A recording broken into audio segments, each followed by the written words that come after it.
You might end up going to a Division II school that you got to end up paying money. So those conversations that these parents got to have when their kids thinking about getting into the portal. Right. Now you force, that's something totally different. But if that's your choice to get in there and you don't have to, you got to deal with that to me. Right. So now, so I like what you said too. If they ain't forced, they win up by choice. Mm-hmm. Well, I think that's lazy. Mm-hmm. I think kids are getting lazy.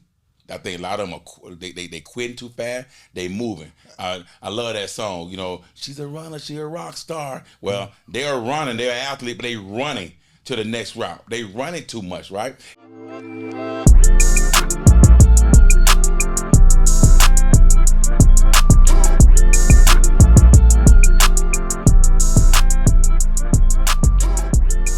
Well, we're back again with episode 8. And you are listening to Low on the Listen to Low show. Sweet Fire Production bringing it to you live. And remember what I said before, and I'm going to say it again. 2 ears, 1 mouth. You better listen to Low, because you never know what you might miss. My motivation quote of the day is, it get harder before it get easier. The journey is not easy unless you go through some trial and tribulation. And that's what's going on right now. Me, myself, I went through a lot of trial and tribulation. I thought I was going to be the one of the ones that make it to the NFL. Right? That was my dream, but that dream did not come true. But I sure knew it wasn't going to come true when I was home with my brothers and sisters, taking care of them in the middle school. I was doing this right here. I had to be the one to come home and take care of them and make sure that they going to be successful. I had to make sure I was the father of the family. My mother said, it's up to you to get it done. And that's what I did. I made sure everything I did was to make sure that my brother and sister were going to make it, that we're going to go to the next level. But I didn't do it by myself. It was very hard. So I had to rely on others to help me get going. I had to rely on a youth football coach, a basketball coach, a track coach. All of them had to be the ones that helped me go. They said a coach is a huge impact in an athlete life. They said a coach is the ones that shape a football player or shape an athlete to hopefully be a good man, a good husband, a good father, and a great football player. And you know what? I believe that. I truly believe that. And I think that's one of the reasons why I became a coach. But it wasn't easy to be a coach. I had to deal with a lot. Had to deal with the parents, had to deal with the athlete that wanted to go on the field and maybe he was good enough or not. Here's what my quote is also for the day is, you can't tell a parent what to do with their money or what to do with their kid. All you can do is give your advice as a coach. And that is hard advice. And it's hard to do that and still make sure that you're there for your athlete. Well, I have 2 coaches here today. I'm talking about coaches that is the pillar of the community. I'm talking about coaches that gave everything they got to be successful, to help these young men become great men in life. These coaches here together is coaches that you will look at them and say, why? Why you do what you do? Why are you a coach? Everything you got to go through, why are you doing it? Years and years and years. We're not talking about 1 year or 2 years. We're talking about 10, 15, 20, 26, 27, all the way to 29 years of coaching. And right here with me right today, I have Dr. Phillip head coach, Coach Rodney Well, played at Syracuse University, linebacker, came home, coach at Dr. Phillip High School, became the head coach, pursued his dream to be not just a coach, but be a father figure in all the youth athlete life and to win a state championship. Well, to win multiple state championships, and know what? It came true. You gave kids an opportunity to be a state champion, something that most kids never, ever gonna live up to or even have an opportunity to. Coach Rodney Well, you did that. But it get better than that on the Listen Low show. Right beside Coach Rodney Well is Coach Walter Banks, Alabama State, right? I remember the stories you tell me over and over about what your father said about leave, stay, but you stayed, you figured out, you went through the trial, the tribulation, and made it happen. But that made you a stronger coach too. Came home, started coaching, then became the head coach at Southlake before. Then you went over to Lake Minneola, right? And Lake Minneola was a new journey, a new opportunity, a new school. Took that school to the state championship, 7A state championship, played against Miami Central from there, broke records, did things that no one ever thought you could do over in Lake Minneola, right? Especially with Lake County, they compared to Orange County from them. Both of you guys had countless guys that go to college, countless. We're not talking about D3 NAI. We're talking about every level. But what makes it even special, your journey and your coaching style and what you did, your relationship with your players, put these guys in D1 colleges, the highest level. And then all of a sudden, it got better than that. These kids had opportunity of making their dream come true. Rodney Wells, you had first-round draft picks coming out of your program. Coach, you had guys just go to college and go to NFL. Yes. I'm going to go 1-1, right? I'm going to kick it off right now because we got a lot to talk about today, right? This is going to be a great show. I'm glad that episode 8 because it's going to be great. So let's go ahead and kick it off right now. Well, how do you feel now as a coach in the new days and age, 2024, after you have coached guys that went on to top schools, D1, academic, whole level, and NFL? Just give us a little bit for people to understand where you at now in this coaching world. Right now, it's just a little bit different right now. The great thing we have at Dr. Phillips, and it goes back way before, I was coaching because I went to Dr. Phillips and I saw guys before me go to the NFL, Ike Charles and Doug Gabriel. Those were some of the guys from Dr. Phillips that, went to the NFL. So now that I've coached some guys that went to the NFL, it's totally different. Because when my guys see Clinton Dix, right, when my guys see Matthew Milano, right, when my guys see Marcel Harris, when my guys have a camp and they out there helping Kenny Shaw, at the camp, they feel a little different. And I literally, and Matt Milano would get into the squat rack, get into the bench and clean and jerk, and they would do those exercises with our kids. And they see the pictures and they know the history. It's just different. It's a different motivation. And I'm just excited to be the head coach at Dr. Phillips. I've been there. This is 22 or 23. Next year will be 24, whatever I am, And I went to Dr. Phillips. I graduated from Dr. Phillips. I'm, born and raised in Central Florida, from Tangelo Park. So this is a dream job. God put me back here, for a reason, because I missed some examples and I didn't have that leadership and that father figure, when I was at Dr. Phillips, so obviously everybody that goes D1, I went to D1, played at Syracuse. I think I'm going to the league. Right, you know what I right, mean? yeah. Just like all these boys. Everybody. I'm going to the league. Right. The league wasn't in it for me. Right. You know what I mean? I wasn't tall enough, wasn't fast enough. And, that's a sad situation at that point. But when you let it mature and you coach all these guys and you see the development, you see what God is really working on, I'm totally satisfied, totally satisfied. And I get to coach my guys. I have guys that I coached when I first got there in 2002. Right. Now their sons are playing for me right now. Right. So it's a great adventure. Yeah. Me and my wife talk all the time. My alarm goes off at 5 a.m. I barely wake up to the alarm. Barely ever do I wake up to an alarm. I get up before that time, and I get my clothes on. I got my clothes ready. You know how we are. Preparation. Better I believe. get my clothes ready. They're already ready. Boom, brush my teeth. I do everything I need to do, and I'm out the door. Right. And my wife has a great job, really, really good job, and she's like, "How do you do that?" I love what I do. That's right. I can't wait to 2:30, 2:45 to get with my boys and continue, what I did when I was 14, 15, 16, like them boys. Yeah, well, it definitely shows, right? It definitely shows because what you have done, what you have accomplished at Dr. Phillip, and I'm just big on black head coaches.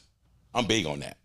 I think that is a huge a deal in high class football.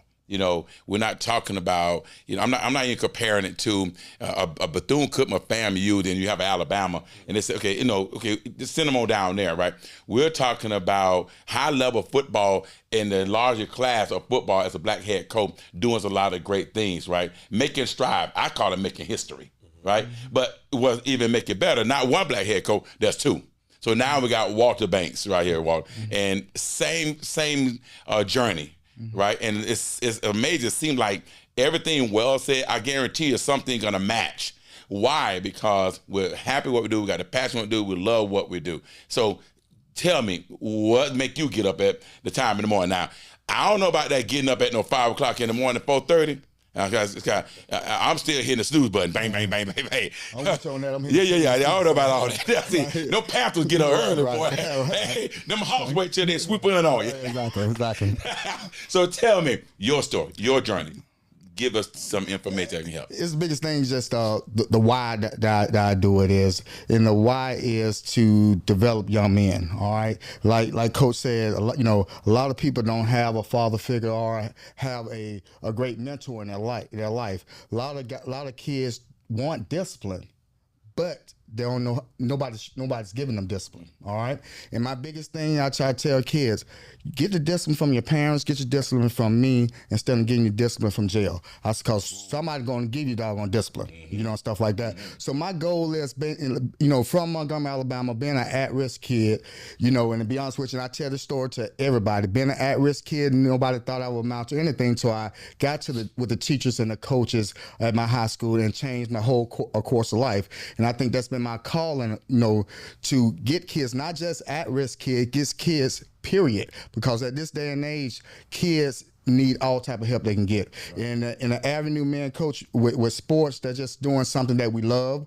You're making kids learn how to work, fight through adversity, because this real world is tough. All right, and I tell everybody, if you can get through football. Because there's one thing football going to teach you to be able to work, to have teamwork and fight through adversity. And those are things that you're going to need in life to be successful in life.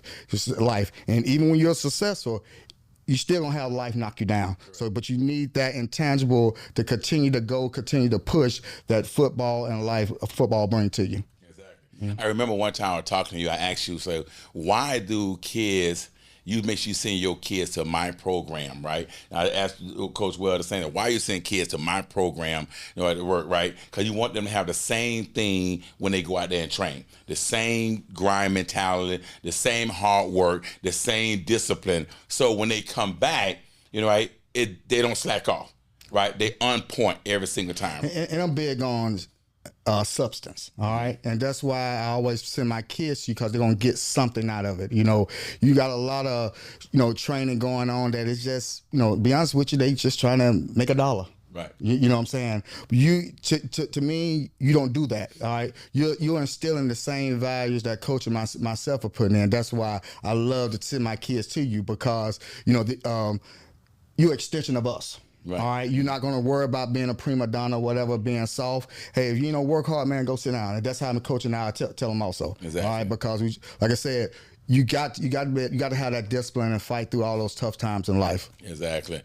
And I know the experience you got coaching style, watching you coach well when we met years and years ago, and your passion, what you're trying to do, and you seen kids that left your program, right? Went to college, came back, gave back their time, right? And then you just talked about get into the camp, get up on the squat racks.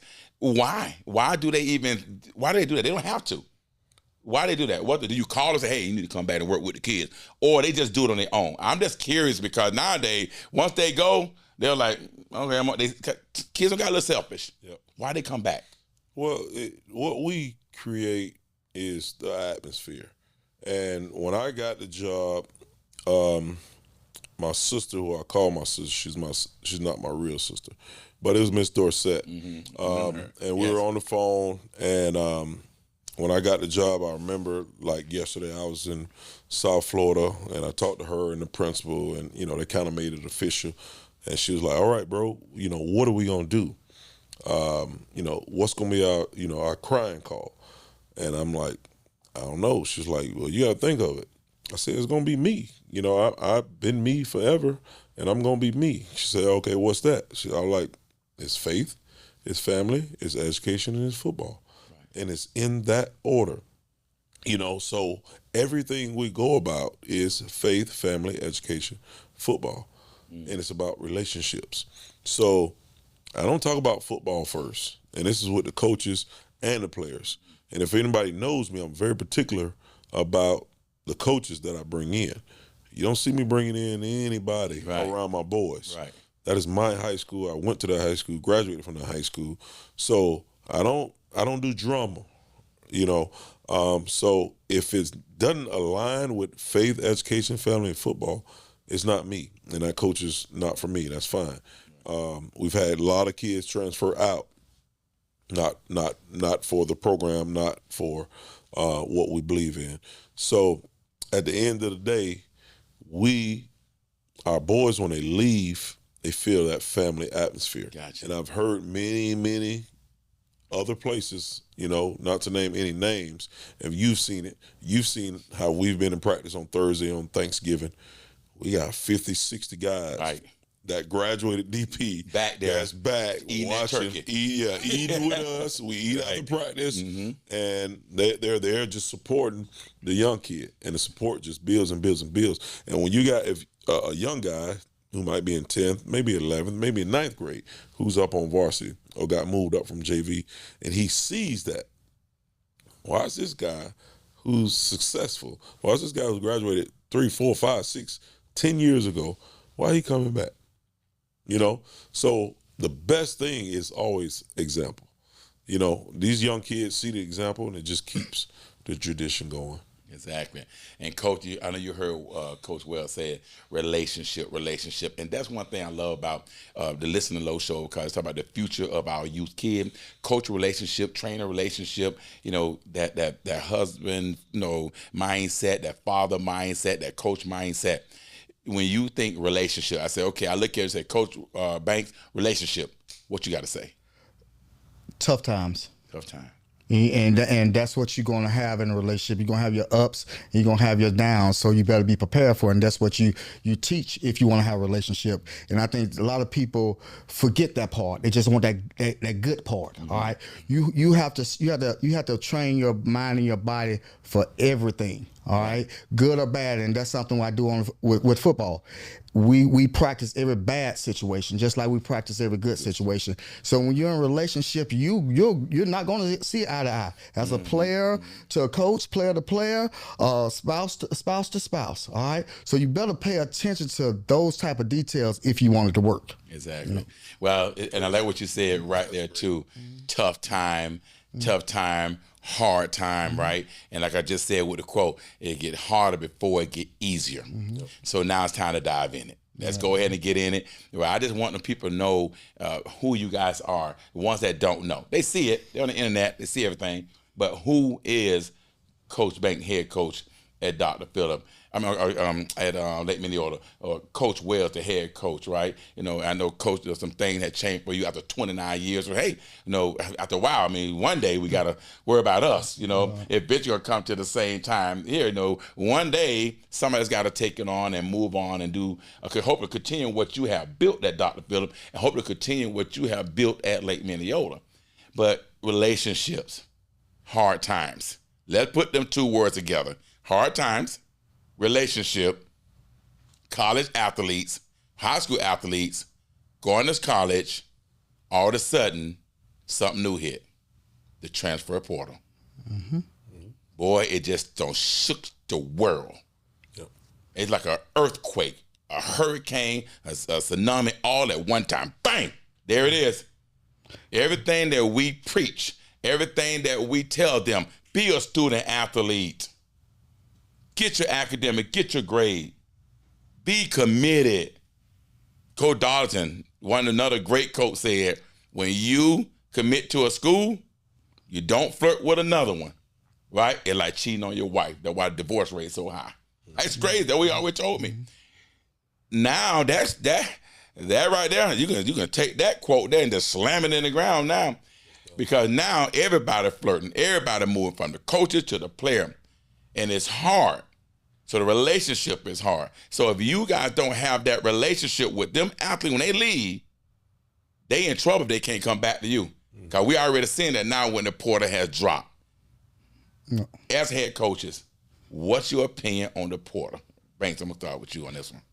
See, we got experience with the portal because we're in the state of Florida. We've been having the portal for years. Before that, no, that's right. Before the NCAA got the portal. So we know how to work it. But the portal, when the idea of the portal, I actually was for it. You know, and the reason I was for it because I was saying if a head coach can leave to get a better job, all right, why that kid couldn't leave, okay, for a better opportunity. Right. That might last about 6 months. I thought about that. Then as I really dug into it, I said, whoa, this thing finna hurt my lifestyle. And my lifestyle is getting these kids into college. Right. All right. There's too much movement going on. All right. And I'm seeing how these coaches thinking, hey, y'all over here playing tackle football. I ain't finna play touch. So I can get over here playing tackle too. Right. So I'm not finna get no high school kid. I'm finna go get me a kid out of the doggone portal. Right. And I understand that situation, but it's so bad right now, it's killing our high school athletes. All right. And another thing is killing is the development of college athletes. Right. All right. Like I said, the commitment level. Right. It's almost like you playing a video game and something go bad, you just start the game over with. Right. All right. you know, and that's what those kids today are used to. Right. All right. Let's just start it over. Right. All right. But they're gonna have a rude awakening because you just can't start life over. Right. You know what I'm saying? So once they get through all this college or whatever, and that real world hit them, hey, that's it. Right. All right. Right. You know, but I think it's not teaching our kids the right way. You know, I think we're gonna have a lot in the next 10 to 15 years. We're gonna have a lot of African American male without a college degree, and that we used to have a college degree via football. Our sports. Right. All right, because you're gonna move so many schools, get in the portal. Everybody's not gonna go in and run in the portal. Right. And just kind of add back that before I come to you, Coach Webb. I looked up, did some research on this time, right? 2,869 players was in the portal. Okay. Currently, right? They're estimating as the years went by, 1,600 and maybe 40 gonna come out. Additional. Right. Only. So that make it even higher, right? They're saying maybe 47% gonna find another home. 50%, what it was. Well, 50. Now it's down to 47. Yeah. They're saying 47% gonna make it out that portal, right? What's your thoughts on that? On the relationship? We talked about the relationship with you having with your boys. So if they get in that portal, something don't go right, or whatever the case might be, they got to be able to come back. You know. But what is your thought even on the portal? It's all over the place. Nobody, it doesn't matter if you're a college coach, a high school coach, a kid in the portal, or a parent in the portal. Nobody can stick their finger on the portal. The portal is like our neighborhoods. Just say we got hundreds and hundreds of different families or hundreds and hundreds of different kids or marriages. Right. That's the portal. Not one house is the same. My marriage is not like your marriage. My marriage is not his marriage. My kids are not like yours or not like yours. Right. Because every situation is too many situations. There's good situations and there's bad situations. And I think we talked and everybody talked about Prime and how he did it and how he did it on video. That's been going on. People been talking about their Louis luggage. You know, people been, when I was in school, we had coaches telling kids, hey, this is not going to work. You need to find another school. Right. It wasn't called a transfer portal. There was no portal back then. And then they had to go down a division. Right. You know, they had to go right down away. a division in order to play, or if they go to the same division, You got to sit out. they had to sit out a year. Right. So right now, it's a neighborhood. Right. Some kids are being greedy. Some kids are being impatient. Some kids are being unrealistic, thinking, I should be playing, I should be doing this. I'm jumping in the portal. Some coaches are saying, hey, you my backup running back or you my third string running back. Hey, man, it's not looking good next year. You need to jump in the portal. Yep. So we don't know those conversations. Correct. You know, that's going on. Correct. You know what I mean? We just Correct. know our kid in our community, you know, I've had several kids in the portal. Some go down unsuccessful. Some go down very successful. I had a couple go up successful.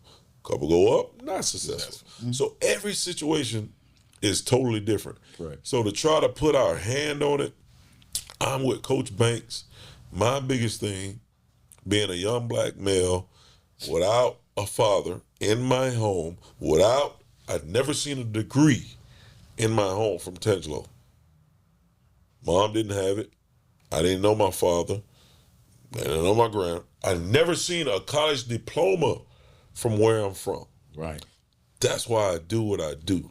That's why we go so hard. That's why people don't understand the hours. This is 365. There's no off season. When I left here, I just left from school. Coming here. On my way here, I talked to 2 college coaches. One of them about the portal. A kid I got in the portal. So it does not stop. So the portal is all over the place. I really, they got to figure something out. I don't like it. And the biggest reason is what Coach said. From us, our perspective, it's tough because I got some kids that I signed that went a lower division that in the past they would have been Power 5 kids. Yes. Or Group of 5 kids. Yes. Or the 1AA kids. Now they doing D3 or NAIA. Yes. You know what I mean? That's countrywide. Yep. And for me and Coach Banks, we got to have that conversation with the dad, with the mom who's saying, oh, he went to Florida. Oh, he went to Boston College. Oh, he went to Syracuse. Right. Oh, he went. Right. My kids like him. What? They think it's a Dr. Phillips problem. Right. They think it's a Lake Mineola problem. Right. Not knowing it's a national issue. So me and Coach got to answer those texts and talk to these parents and these kids, and they trying to transfer all over the place because they think it's our problem. Right. Well, and then you was talking about how you were driving over here. You gonna talk to a coach about a kid in the portal. Same thing here. You were just on the phone doing the same thing. I'm on the phone, and so we're on the phone about the same kid. Right. So all us sitting here on the phone about kid today. Today, I left work at 4. I got here about 4:45. That conversation was about a kid in the portal. Right. You're doing the same thing. You're doing the same thing, right? And like, why are we doing that, right? Because that relationship we had with them kids before they even went, right? But I'm just gonna now kind of turn a little bit to, let's go to high school. Kids making a decision now going to college. He have to choose where he want to go, right? And we talked about international, national, regional, and local football players. At one time, if a kid got 2 Power 5 offers, the rest is MAC conference, offers from there. We're thinking, well, you better go to that Power 5 because, one, it might be a great education. It's Power 5, big time football, right? That was kind of like my thinking. Now that thought have changed. We need to start thinking, okay, I got 5-10 max. I only got 2 Power 5. What am I going? I might need to go here so I can be successful. But they still thinking big, but then the parents still thinking that. It go back to our quote: can't tell nobody what to do with their money, can't tell nobody what to do with their kid. So how do we now transition to that because of the portal, talking to the kids about what decision to make and where to go? How do we get in their head that you might need to go this MAC? You might need, buddy, you good, but I don't know. Well, you know what? Right now, it's easy. Who set you up for a visit? That's the conversation I'm having. Right now with my juniors, what visits you got? So, and I'm not talking about what offers do you have, what visits? Who are talking about visit? That breaks it down really, really Who's spending money on you? Because Florida can offer you, but if Florida has not set up a visit, I have a couple kids that got offers from big schools. They don't have a visit. But other schools are setting up visits in June. They're giving them, hey, I'm paying for you. I'm paying for your mom. Y'all need to come up here and y'all need to see it. Right. And it's really, really simple. So those are the conversations I'm having with the kids and with the parents. Who's talking about a visit? Offers mean absolutely nothing today. Because I know a school that offered 28 safeties. They only got one spot for safety. They offered 28 safeties, and that's probably a low number. They offered 28 safeties. They taking one safety. So we have to advise our kids about the portal, whether they listen or not, it's on them. But who talking about a visit? That's my first thing. Who talking about a visit? Set that visit up ASAP. They're going to put pressure on you to commit. They're gonna put that pressure on you. If they put that pressure on you, you might want to take it, because guess what? It's 100 kids in your position right behind you. 3 of them might be at the school you on And the they visit. might be with you On the visit. if they commit before you. I have seen that happen too. Yes. Where you'll say, Right. well, Like speaking what you said, like the guys that say they got an offer. It's a public service announcement for these mamas and daddies out here. right. All right, and some high school coaches. Stop sending your kids to camp at Florida State, and Miami in this climate. All right, they sitting up there gonna have 1,000 people at their camp, but gonna sign 2 high school kids. Right. All right. Why are we doing that? We got to start thinking as coaches and educating our parents and our kids. Take that kid to doggone a group of 5 camp, Division II camp. All right, stuff like that. Why are we going to a Florida State camp? All right, and they're not even thinking about offering you. What is it going to do? You Right. know what I'm saying? It's almost. I like this phrase. I was talking to, I don't know who was it. And then Coach Dixon. He was coaching at Ohio, and that's why I was on the phone with. I called him. I thought he was still at Love school. Coach Dixon. You know, He was at Florida. That's he my told- guy. Yeah, good guy, dude. Even if I don't have a receiver or a guy, He's gonna be by. He's gonna come by. he's coming Correct. by. Yes, You know sir. what he told me? You know what he told me? I can't do it no more. You know he ain't coaching no more. He said, I can't do it. Yeah. He said it just ain't working. He said the portal have just destroyed the love and the passion for the game. And I go up and he said this, and it's funny how you brought it up. It's like, almost like you were talking to him. He said, it's free to give a offer, but it costs Close. to bring on a visit. Yes. Offers are free to give out. Yep. Costs to come on a visit. So when you said that, That's when it you hit know. me instantly. That's when You you know know it's serious. they're not spending money on you if they're not interested. Right. Yep. But they'll throw an offer in a minute now. Oh yeah. Oh, yeah, that's free. How many you want? How many you want? And, the thing about that, and I know Wells, know about this too, and it's not just the college coaches when the offers. You got some high school coaches will call up a buddy at a college, hey, offer my kid so I can steer him from this school or make him happy. Right. And no, it's not a doggone offer. Right. I mean, you have trainers doing that, and that's an injustice to the doggone kids. Lying. Setting them up. Set them up for failure. I Correct. call that setting them. We can't Right. set them up for failure Right. because I already get harder for it, get easier. And when they go to trying to get in school, it's hard enough. It's already failure enough with that. So with that quote, now it's time to move on up to the college world now. Yeah. Because we're talking about how hard it's up there now because it's a tough battle. So I'm going to use scenarios, right? And you pick it back off the scenario. Y'all ready for it? Okay. I go to the school because I'm a great academic. I got on a prototype. I got the height. I got the size. They're looking for it. I got 15 full offers and 12 said, come on a visit. So I'm good. So I choose this program. I get there. Strike one, the coach leave and go. But that coach told him, I love you. I'll be here for all your career. Strike two, a new coach come in. Different coaching style. Strike three, I get hurt. Strike four, I'm over-recruited. I over-recruited. Go in the portal. What's your response? Here's the thing about the portal. It's like I tell my boys when they're trying to get a date to the prom. Don't turn that date down unless you got another date. Don't turn that girl down. You got this girl right here. She want to go to the prom with you. But you reaching for this girl. This is the one you going to make the poster for and do all that. Don't do that because she got all the boys making posters for her. You know what I mean? So if it's not forced and if you don't know where you're going and you don't have this guarantee, don't get in that portal. Okay. Because at the end of the day, all of the years Coach been coaching, all the years I've been coaching, I can count on one hand how many NFL players I got. It'll take all our fingers, toes, and hands. I got hundreds of guys with degrees, with college degrees. But I can count on one hand how many guys I got in the NFL. Okay. So I'm gonna be devil advocate because you said if they was not forced. You could jump on this if you want it now.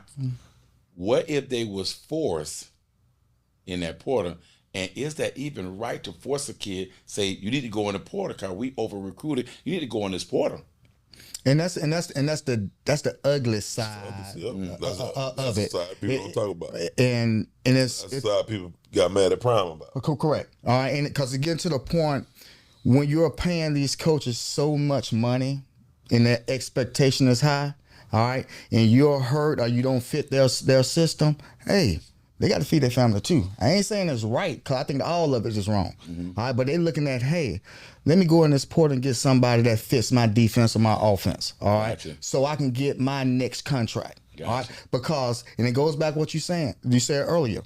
Do not, kids, go to a school because I can't stand when I hear this. I got a good relationship with the coach. You ain't got good nothing. All right, because you barely know him. All right, so Sounds of him being there 4 years is not right, and they got to realize it is a business. All right, these coaches and these assistant coaches are looking for their next contract and their next big job opportunity. Right. The head coach is looking for his next extension. Yeah. All right. His bonus check. All right. And it's a dog-eat-dog world out there. And this, unfortunately, we're getting kids that we haven't prepared them for that type of life. Because this portal stuff hit us quick. Correct. We didn't have a chance to, prepare our kids for what's going on, that force and all that stuff like that. Going on, because we're getting it new too. And I actually feel sorry for the kids, to be honest with you, because you got 19, 20-year-old kids getting life lessons, buddy. Hard. And they're not prepared mentally for it. Right. So, and we're talking about how Coach Banks, go see Coach Lowe. Bring your iPad. Yes, right. Playbook, not that iPad. Bring your iPad. Yeah. Those are discussions. Those NFL discussions. That's going on in college right now. And they're not Literally right now. Right. Like before the spring game, after the spring game, those are discussions that the coaches are having. Right now. Hey, Banks, bring your playbook, bring your iPad, go see Coach Lowe. No, and I know that's true, because that's the scenario. That's exactly what's happened. That coach called him and said, hey, come see me, and I know it's tough on these coaches, but still, they that's what they're doing, right? That's the route they're going. But I guarantee they don't say that when they on that recruiting visit. Oh no, when they got all the parents up there, do they say that ugly side right there? That can happen. Right. You know what I'm saying? That's when I say, the kids are not getting developed. The kids are, don't know how to handle those type of situations because they never been dealt with that. So that kid, so it's interesting, right? So I don't know if y'all know. I'm quite sure. I know you heard it. I ain't talked to you about this. Now the kid looking for a new home. He reached out back to the ones that was there before he went to college, and that's his head coach, a trainer, whoever connected to him that helped him, right? And you say, hey, I'm in the portal. You explain it why. I pretty much was forced, right? You say, well, no problem. You was a 3-star. You had 15 offers. 12 was solid because you get to come on a visit. That's how we feel, right? I'm tall. I got the size. I got everything. I'm strong. I was actually academic player of the week, so I got the grades. But I ain't got no film. So you call all the coaches. Call all the school. I got 6'1", I got 6'4", I got all the ability, parents stellar, great relationship. I mean, this is the guy. In high school, he had 5 pick 6s. I'm breaking it down, and they still come back and ask you, do we have college film? He only been there a year. Why can't? Now they ask for practice film. Huh?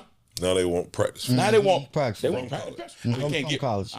From college. Well, who told you that? Because some colleges, some kids can't get it. I was asked that question yesterday. Coach, I know he's out of high school. No, he didn't play. Tell him to send me some practice film.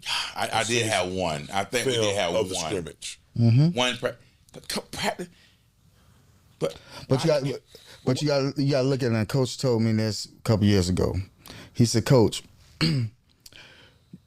you're not when you're in college recruiting. You're not competing with that safety that as DP for a scholarship. No. You're competing with that safety that from Alabama that jumped in the portal. So your kid in high school, got to be doing and look like that kid in college. Gotcha. So therefore, they don't want to go to that high school film. Right. All right. They want to go see how you develop in college. Right. Stuff like that. So that's the biggest thing. That's unfortunate too when a kid don't have the film but practice film and can't get it. So it's another thing. Right, you can't get the film. That's one thing. The film don't be that great because most practice film don't look that great. By the time they give it to you, it's graded down. The pixels gone. You ain't really get a good film a whole lot, right? And practice control, the whistle blow, they stop you from you making certain plays. You didn't get in the spring that much, so it's gonna be tougher for that kid. Right there, automatically, it's tougher for him. Right. Right. So let's go to the kid that did have practice film, the kid that did even play some, right? Now he's lined up, but he got injured. He didn't really play that much. I go back to the neighborhood. I love the neighborhood because I live in a neighborhood and there's so many houses on the street, and not one story is the same. No story the same. So that kid last year was recruited by that school. Yes. Last year, he said no. That school brought in 3 or 2 of his position. Correct. Now he's not a need. So he goes back to his offers. Coach, man, remember you talked to me? Yeah, I was at Dr. Phillips, and you decided to go there. We grabbed 4 guys here. We straight. We good at this position right now. Right. So talk to another guy. Now they are trying to do all these fit. It's the NFL. It's the NFL mentality at college. So now, especially with injuries, because so many coaches have been burned with bringing guys from the portal who they thought was a little hip, was a little knee, was a little ankle, and that kid wasn't ready, and that kid wasn't ready all year. So what do they got, 85? Is it still 85?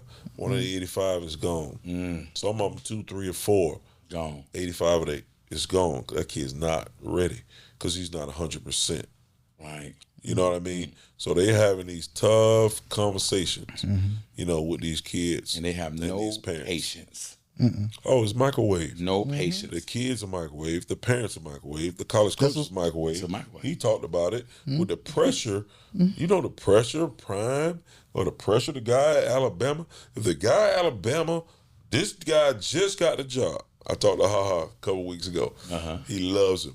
Atmosphere is good, this and that. Let that dude lose to Auburn. Right? In his first year. Yes. He's in trouble. He can lose to Georgia. He going to be all right. He can lose 2, but let him lose to Auburn.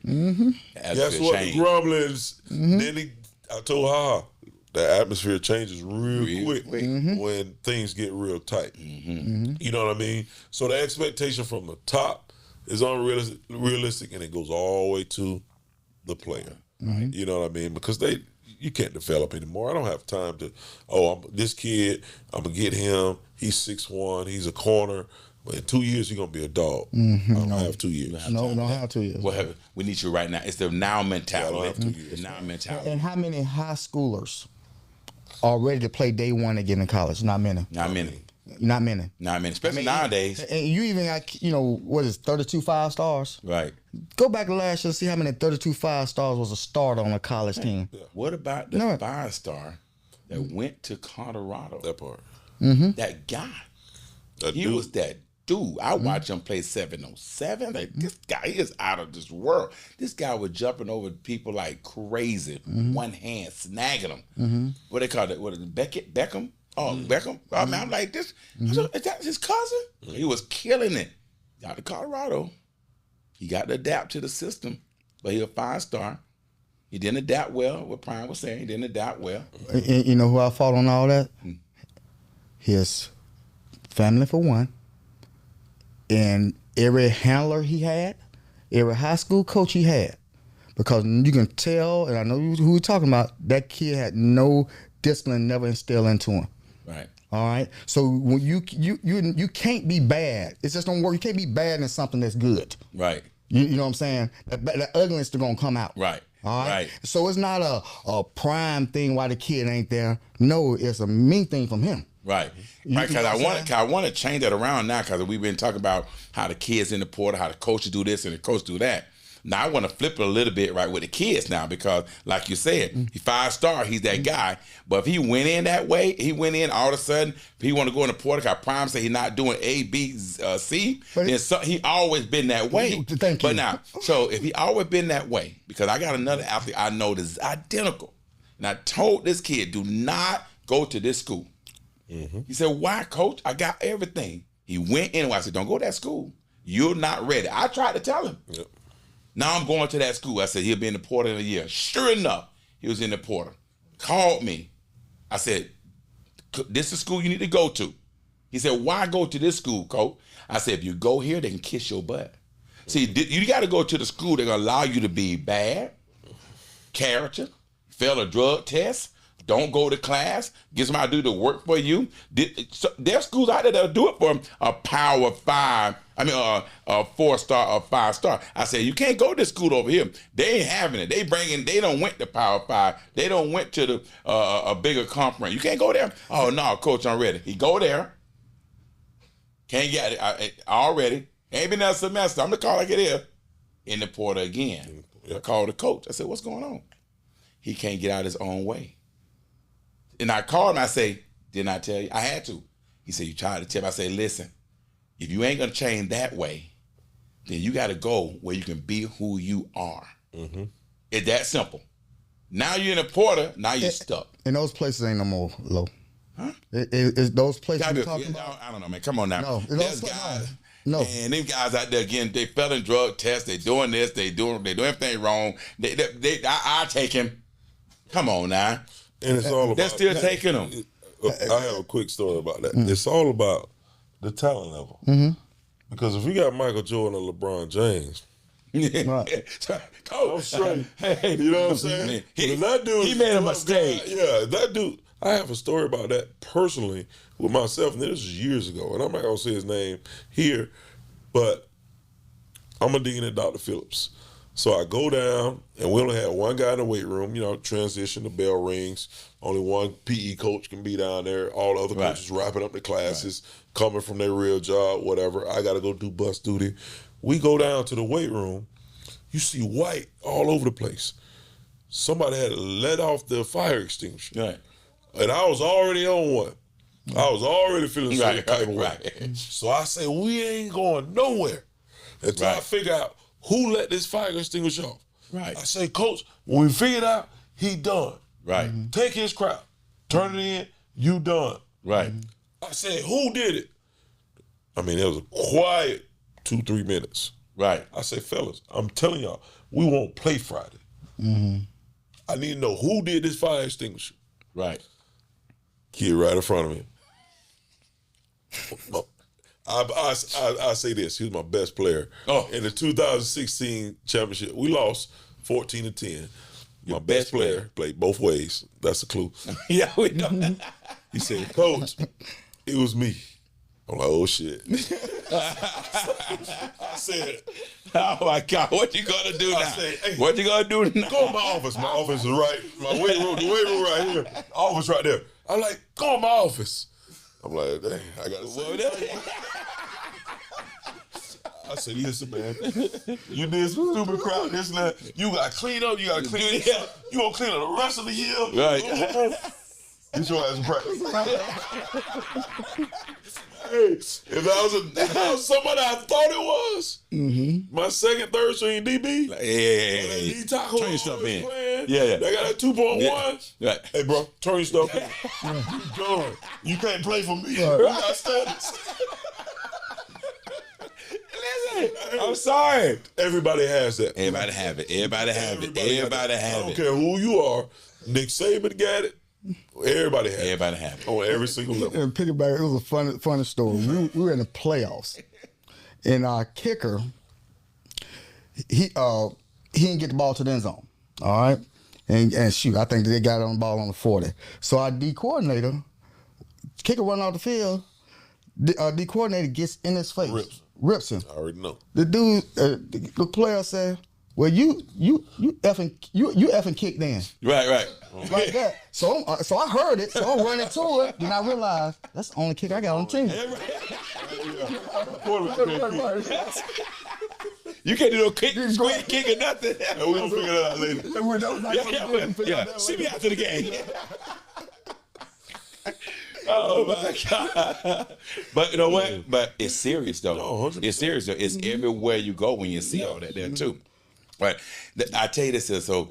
We talk about the portal, they in, they out. Now they get in the portal.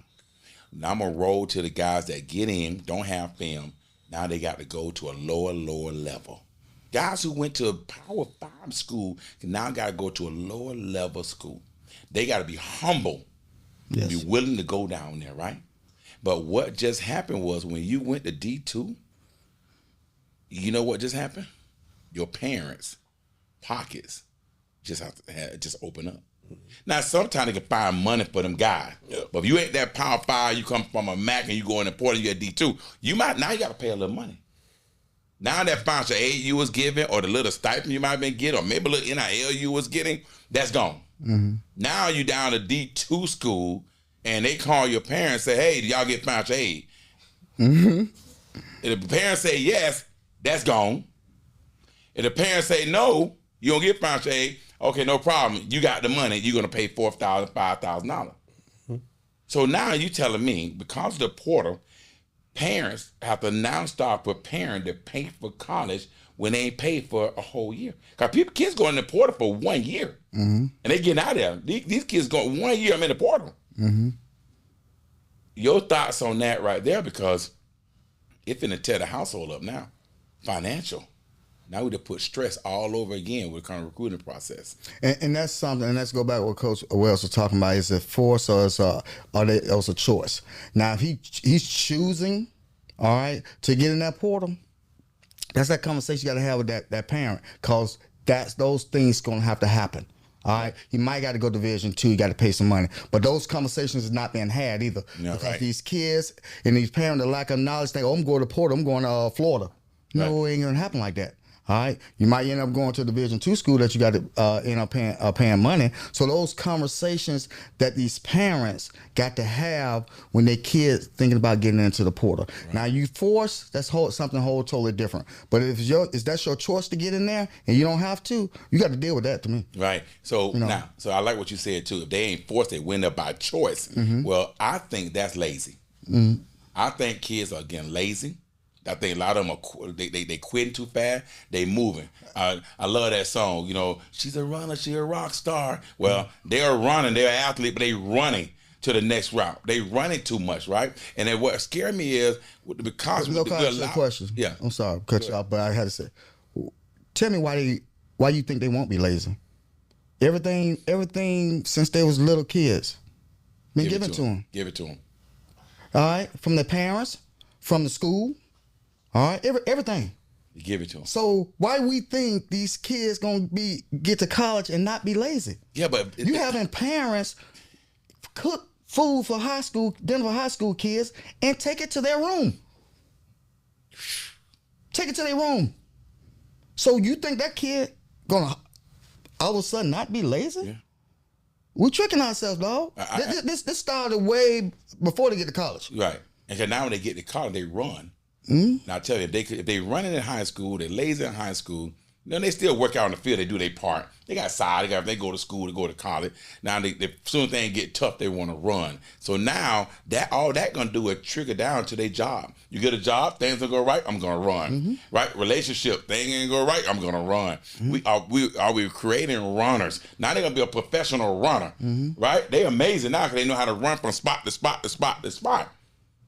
But then all of a sudden, the spots run out. But it started young. It started young. Like something I implemented in our program, that every kid on my football team has to make their bed up in the morning. All right, and trust me, it got to the point our parents love it. Let that kid not make that bed up in the morning. That parent is calling me. Wow. All right, but that's the first discipline thing you got to do in the day Wow, we've been All doing right. that. We, You know, boy, but that's how that we wasn't even an raised. option when I grew up. Correct. Boy, you gonna make that? Boy, I ain't play that. Boy, you making that bed up. But parents not cheating their kids like that. It's hard for me. If I don't make my bed, I mean, one day I ain't make my bed. I was rushing. I turned around, came Yes, back and made the yes. bed. It's gonna be on my conscience Yes. the whole entire day. Yeah, because Gonna you set me- know, as your mom came home from work, because she went to work earlier than you went to school, and that bed ain't made. And she got home for and me. Your butt. Oh, your we butt's tore we up. in trouble. Ain't going outside. You on Yes. punishment. So now the kids is starting to become a runner.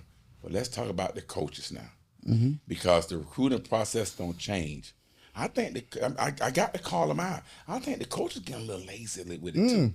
No. I mean, because This has been going on, but the portal has made it even worse. because guess what? Now, my kid that's in the portal right now, they just make that call, right, to this kid, and they say if they want him, hey, when you want to come to my Right. school.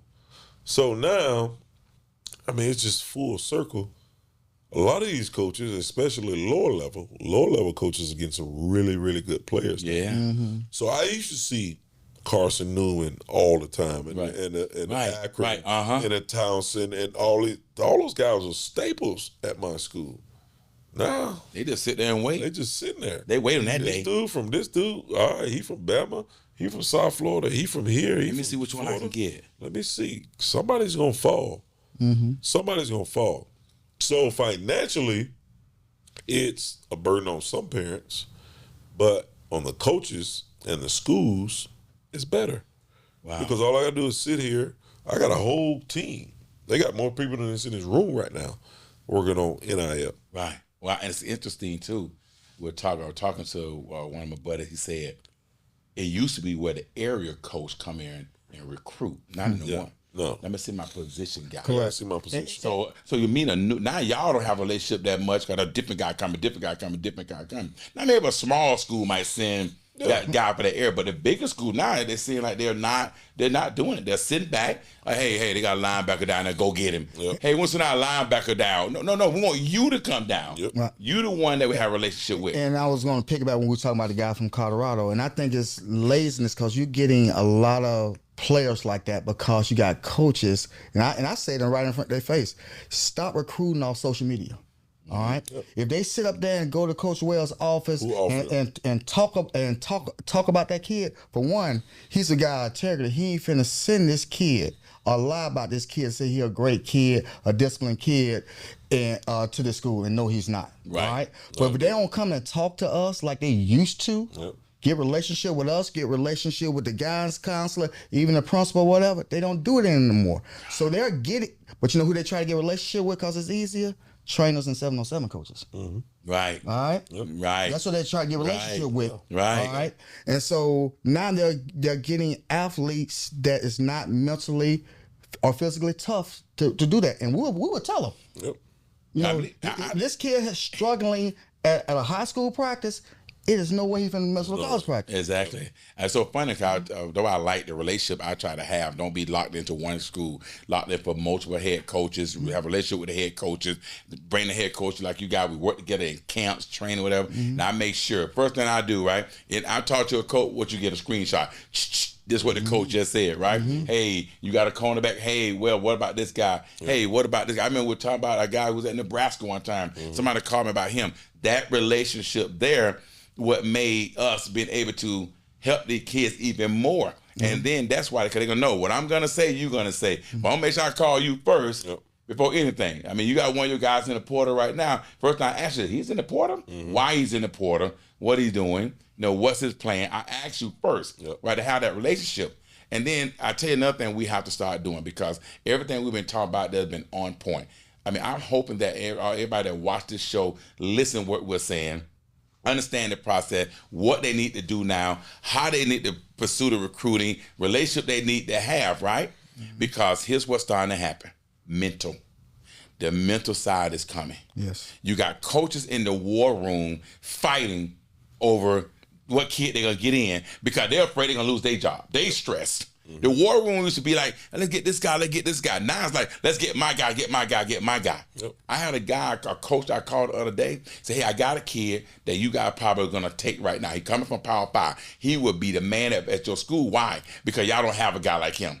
he go tell the other coach, oh my God, my boy Lowe just called me, said this guy gonna go in the portal tomorrow. Y'all need to go ahead and we need to get on him right now. The guy tell him, yeah, I'm gonna get on him. I'm gonna talk to him. I'm gonna work on him. Yeah, I'm gonna get with him. Instead of saying, okay, who is he? Instead, yeah, I know them now. I'm gonna get with him. Why? Because he want to be the one that say, I discovered him. I found him now. So the coaches now got to be not just a good coach. They got to be a great recruiter. Yep. Mm-hmm. They got to do everything so they can keep their job. So they stress. The portal don't make them lazy and make them stress. And now the kids are stressed, right? The parents are stressed. Now, and all said and done, the person that get the bad end of the stick, even they're going to get another school or not, they're going to get because they worry about NIL, they're going to go to Power 5. They worry about just getting in school, they go to a small school. It's the athlete himself, the mental. These kids now are getting mentally challenged. I got a kid right now, and I just sad to say this. Your mom just told me they got to get him on depression pills. Mm-hmm. I believe it. He's so stressed about the portal because he in the portal and can't get out. Mm-hmm. They said they found out him in the room, sad, won't come out. He's on depression pills because the coach told him, you ain't going to play, right? You ain't my guy. He told I'm bringing my guys in. Mm-hmm. And he said, cool, I'm going to fight for my job. You can fight, but you're going to fight in this position, a position he don't play, he don't like, have no experience. You know he's going downhill. He said, you can stay on the team, but you ain't playing. They want to play. Mm-hmm. They don't care about anything else. They just want to play football because if they play and stay, they probably going to get a degree or they're going to go to NFL, one of the two. But now he's stressed. The kids are stressed. The mental side of it. How do we help these kids mentally now that the portal destroyed? That's my last question for the day. My thing is that problem started way before that kid went to college. If we're not training our kids, our babies, all right, to handle adversity and teaching them when one door closed, the other one going to open, all right, let's keep pushing through because life is going to hit you. Mm-hmm. We're not teaching our kids that anymore. We got taught by our parents in the neighborhood. Right. All right. Mm-hmm. So that's the fundamental problem we got to fix first. Right. All right. That kid probably the first time he had some real adversity hit him in his life. All right. And he wasn't prepared for it. And that's where the depression come from. Wells, come on, chime in on that one. That's a good one, that mental state. That's a good one. Well, again, when you got guys that's older, you got old school guys like us. We ain't very old, but we old school. Mm-hmm. We had Big Mama. We had that old school, what y'all talking about, make your bed. So when that assistant principal, Ms. Dorsett, asked me, who are we? And I had to think about it. Like, who am I? Faith, family, education, football. And I start with faith because I'm a faithful person. And when God made Coach Banks, he touched Coach Banks and said, you are good. I have this conversation with my kids. I have this conversation with my parents. When he made me, when he made Coach Lowe and everybody in this room, God made us and said, you are good. He didn't say, if you play football, you're good. Mm-hmm. He didn't say, if you can run track, you good. Mm-hmm. He didn't say if you can play basketball, you good. Or if you're a great writer, you good. That was instilled with me because I was raised by my grandma. Mm-hmm. Grandma was always said, son, no matter what happened, you're going to be fine. Mm-hmm. And I had them dismal and desperate nights without a mother and without a father. So my kids are coming to somebody that baby stuff you talking about, boy, you better get your stuff and you better get up and you better suck it up. Because I ain't had no mama or no daddy.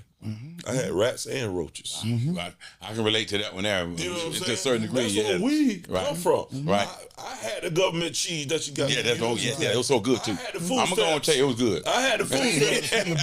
Paper. What? I had to walk to the stove. Yes, sir.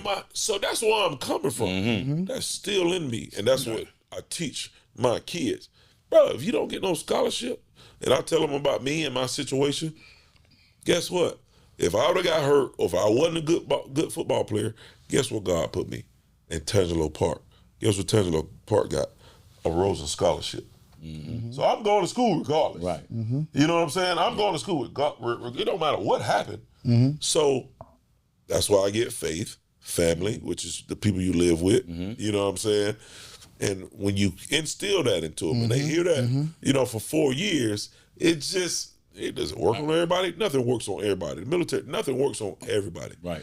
But when they heard me saying that for years, all right, I ain't get no scholarship.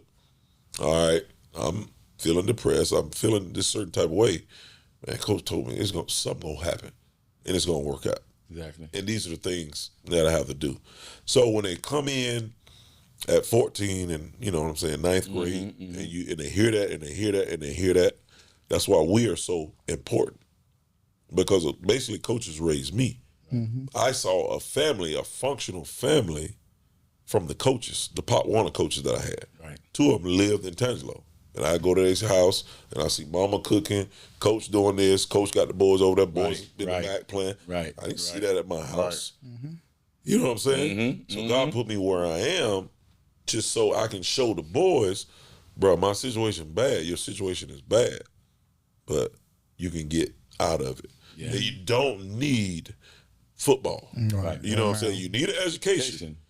But you don't need college no more. Right. You know what I'm saying? But you need an education. Some kind of education, Votech, something. Well, I tell you right Or here. you can take care of yourself. Well, I tell you right here, it's interesting, right? Because you know it's only a certain percent that make to NFL, not going to get worse. Yeah. Right. It's crazy because you might as well just say education all the way, because when all said and done, I got kids in college from college graduating, coming home, and the kids in high school, they making the same money. Yep.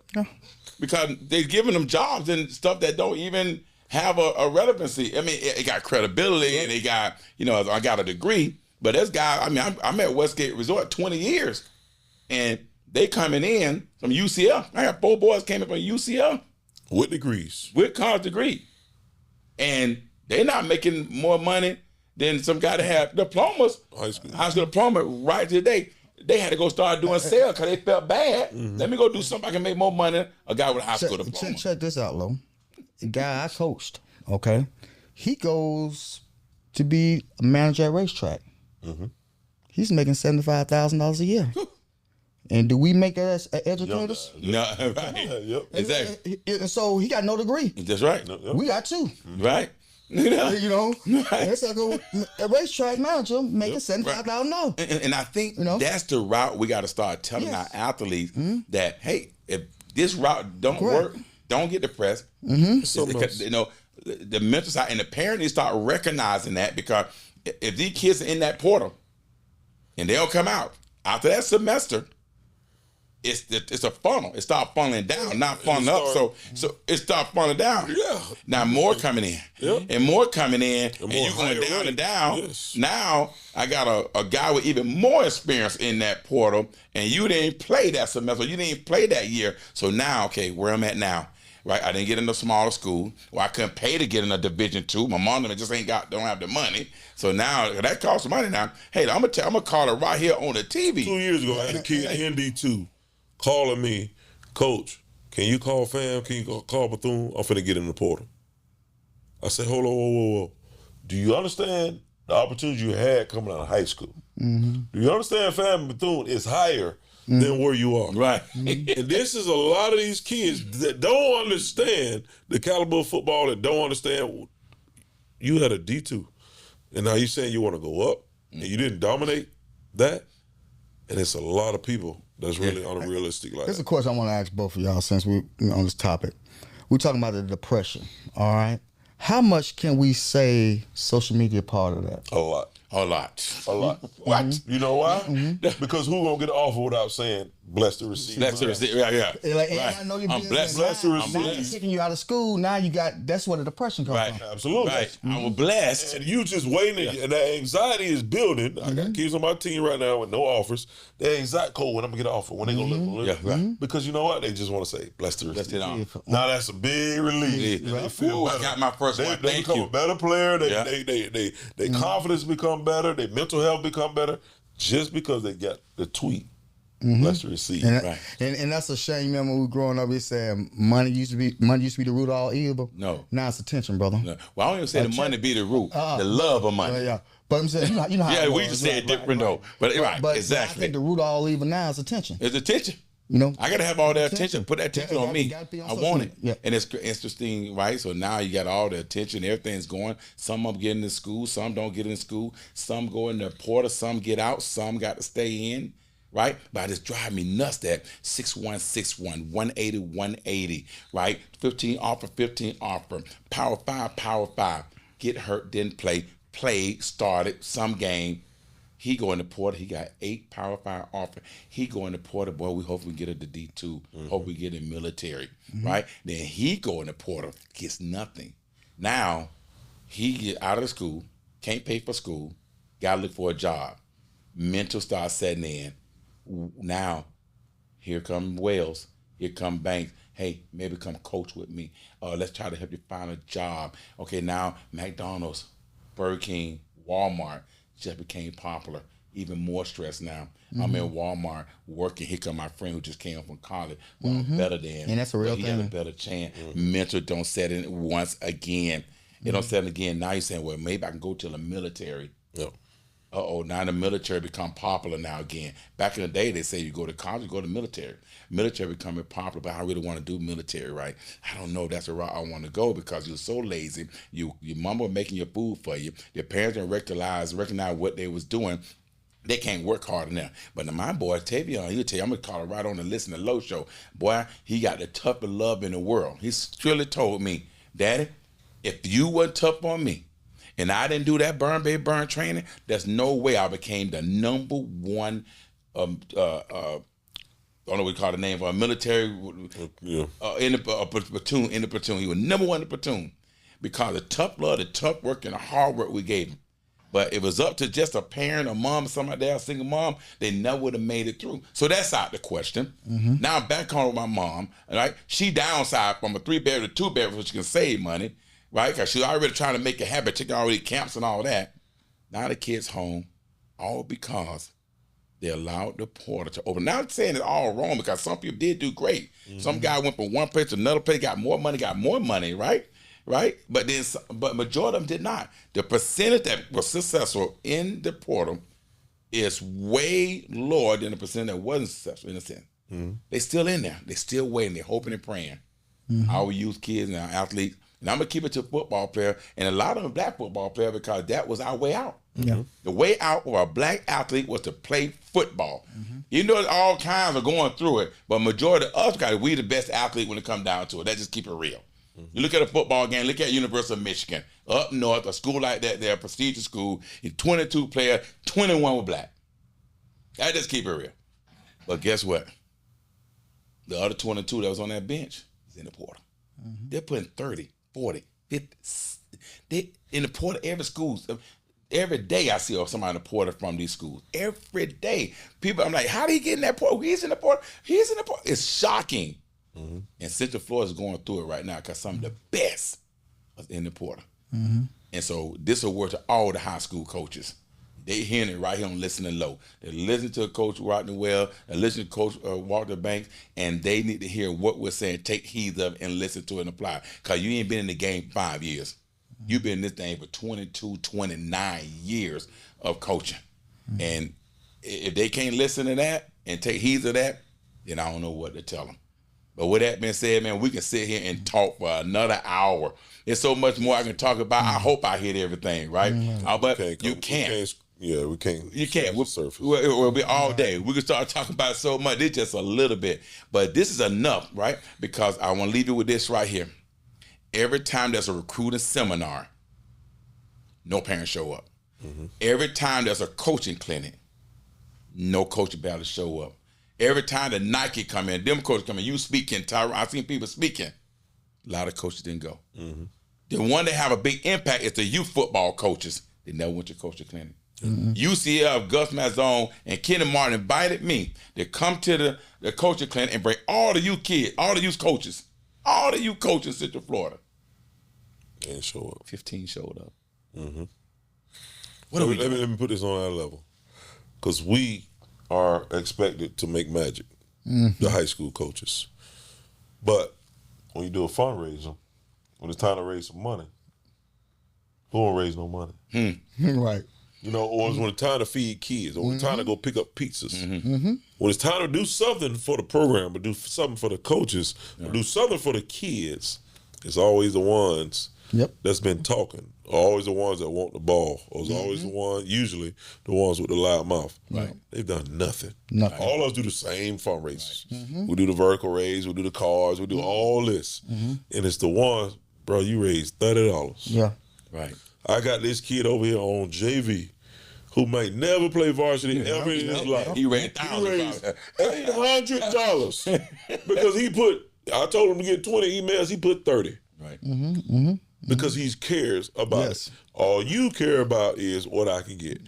Can I get that new speed flex? Can I get this? It's going to get worse now. Because of youth football, that we'll talk about a whole nother segment. Shoot, they got speed flex at 12 years old. They donated to the youth football program.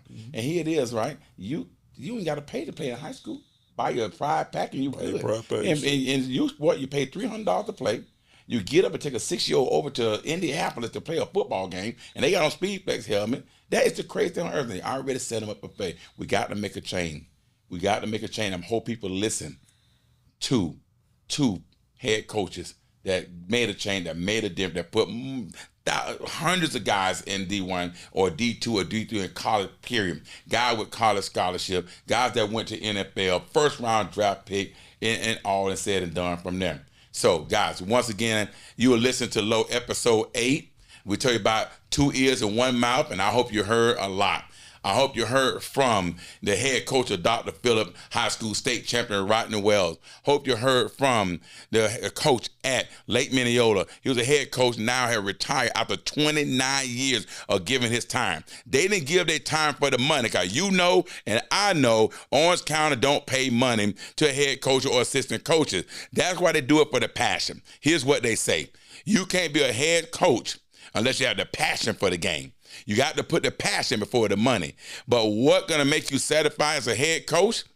And the success of your athletes. How they came out to be a great husband, a great father, right? A great friend, a grown man, a great football player, and came out with a college degree.